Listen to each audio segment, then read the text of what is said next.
Hi everyone, this is Jed Shlackman, and for this video I'll be speaking about the topic of cognitive conformity, how we tend to filter our perceptions, our view of reality, to conform to various social or cultural norms, to feel that we're fitting into whatever social group or social construct that we're a part of.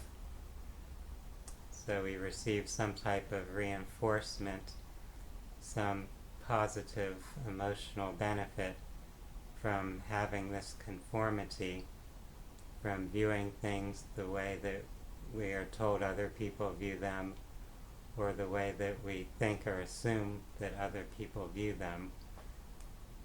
And to give some illustration of this type of phenomenon, I'm going to speak about the rather well-known children's story, The Emperor's New Clothes. In that story, you have this emperor who has a tailor who promises to provide for the emperor the finest garments imaginable, so to provide clothing that's really the newest, nicest, most desirable attire the emperor could possibly expect. So the best clothing in the land, so to speak. Now, what actually happens is that this tailor is really a con man in a sense, and doesn't really have any wonderful clothing to deliver to the emperor. So instead, what is provided is this story that there are these invisible clothes that are being given to the emperor, and these invisible clothes are just so wonderful, only certain people can actually see them. And the emperor doesn't want to admit that he's been fooled or conned or deceived, so he actually goes along with this deception.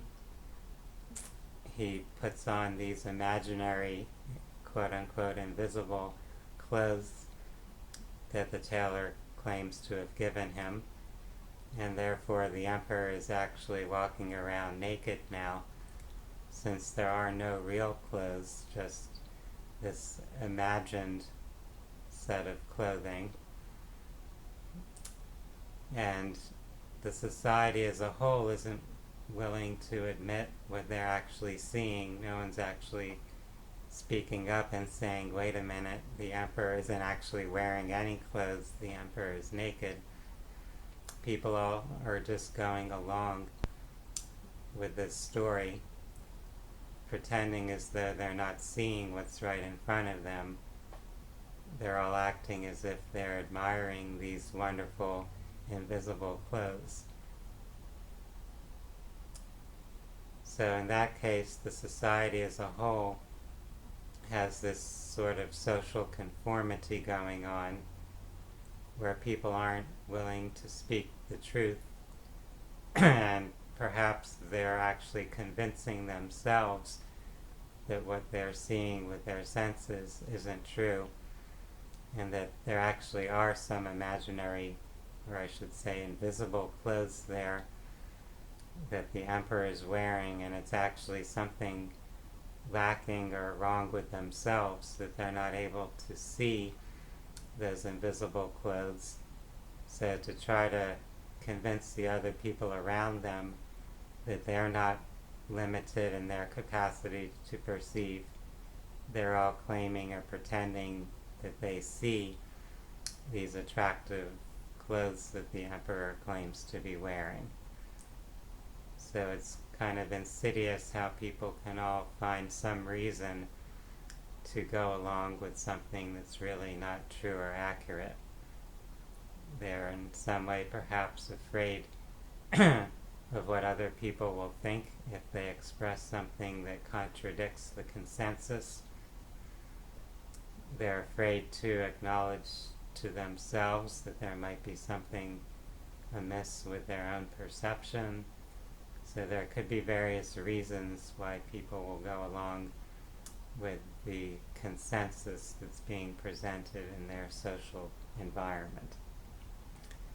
Now, if we look at different phenomena that happen in our everyday lives, in our families, in our schools, in our workplaces, in different institutions of society, whether it's scientific institutions, religious institutions, governmental institutions, it's actually quite common for there to be some phenomena that people are in some way denying or ignoring or going along with despite their own, you could say, better judgment or their own perception or intuition about things.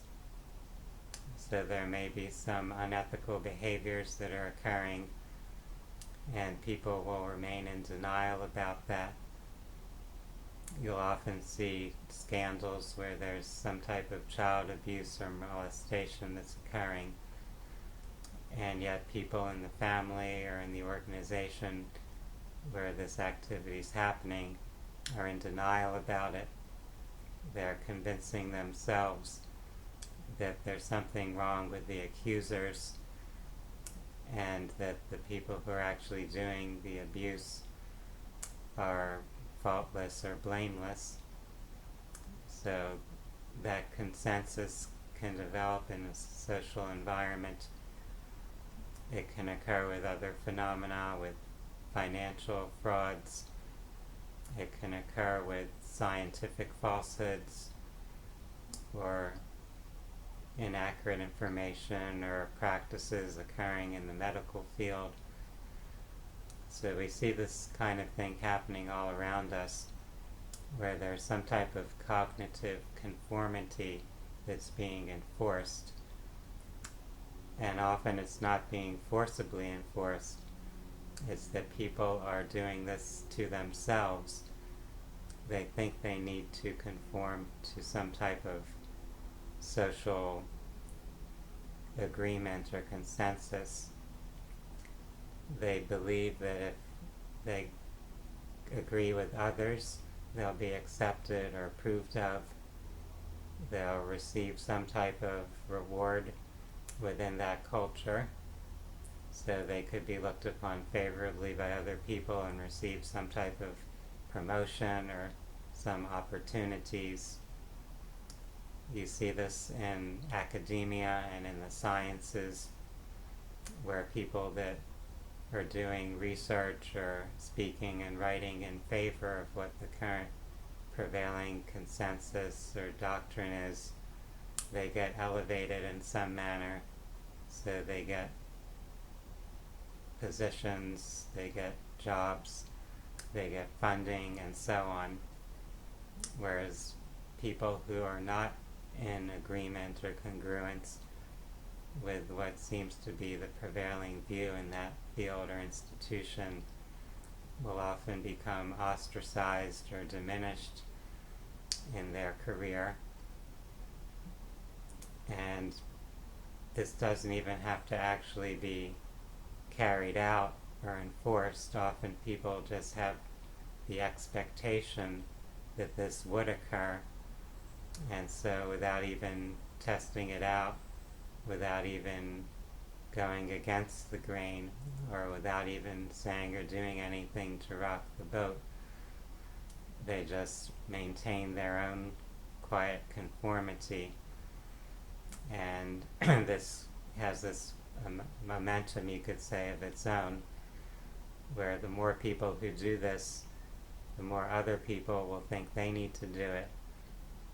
And it's kind of like that story of the emperor's new clothes, where everyone was going along with this fallacy, and it took a little child in that story who wasn't concerned about the social approval aspect, or how that child would appear to everyone around him. The child just blurted out, "Wait a minute, this man, the emperor that you're all saying has these beautiful clothes, I just see him naked."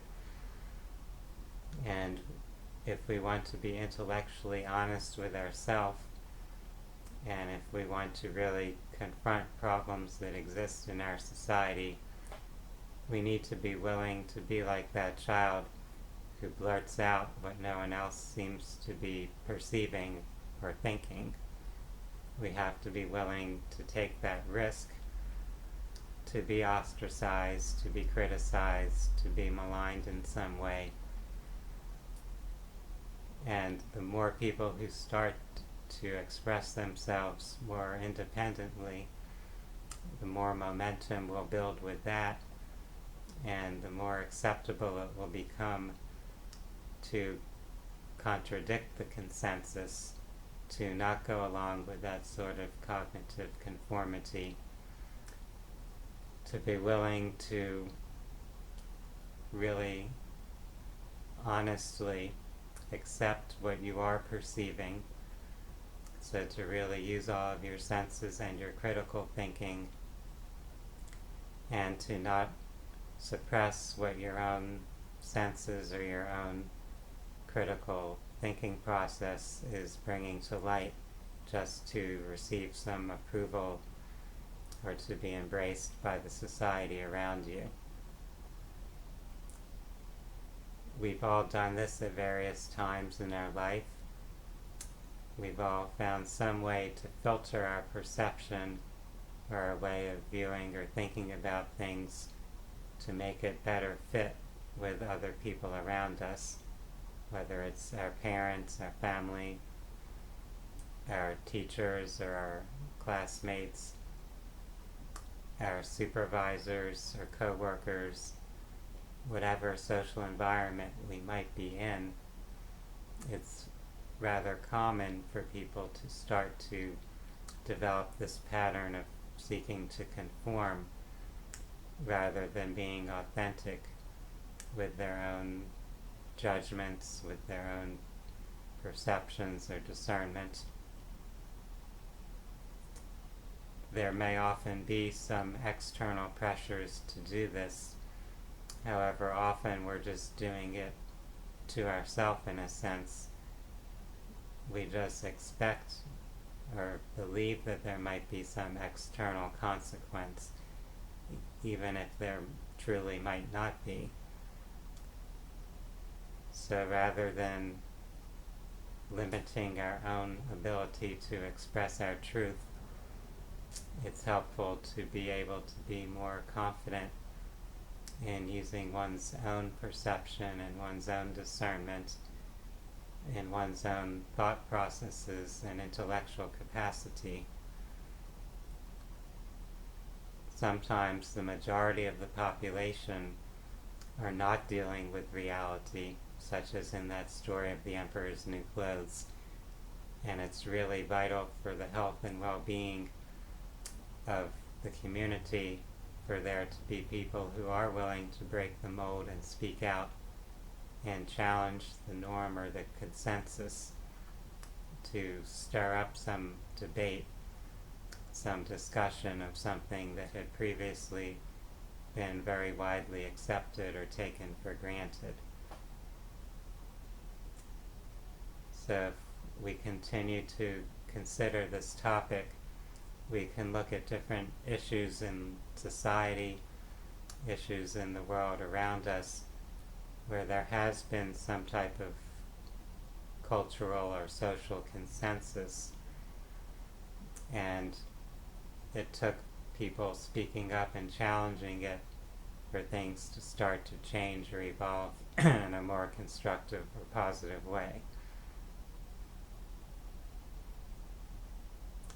I hope that this discussion has given each of you some things to ponder or think about, some issues in your life or in the world around us that may need to be re-examined or reconsidered in light of how we might be conforming our cognitions to some perceived or real external pressure, some social consensus that might not be truly in alignment with a clear perception of reality. I appreciate each of you for taking your time to view this video, and I invite you to watch some more of my YouTube commentaries and presentations. You can also visit my website, phinsights.com.